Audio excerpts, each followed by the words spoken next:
Simple మెథడ్లో ఇప్పుడు మీకు చూపిస్తాను. ఇప్పుడైతే మన వీడియోలోకి అయితే వెళ్ళిపోదామండి. ఫస్ట్ అయితే నేను ఉల్లిపాయలు, కొంచెం కొత్తిమీర, పచ్చిమిరపకాయలు అన్నీ ఆల్రెడీ తీసుకుని పెట్టుకున్నాను. రెండు ఉల్లిపాయలు ఈ మాత్రం సైజులో నేను తీసుకుని పెట్టుకున్నానండి. అంటే కొంచెం పెద్ద ఉల్లిపాయలే తీసుకున్నాను.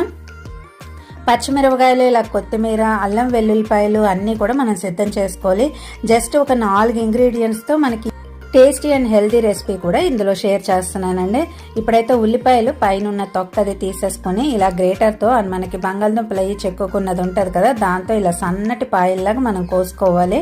ఇలా మనం కత్తితో కోసుకుంటే అంత సన్నంగా రాదు కదా, ఇలా వచ్చినంత మట్టుకు సన్నంగా ఎంతైతే వస్తుందో అన్ని ఈరికలు ఇలా కోసుకోవాలి. అది అయిపోయాక ఇగోండి పచ్చిమిరపకాయలు, ఎల్లుల్లిపాయలు, అల్లం ఇలా సిద్ధం చేసుకుంటున్నాను.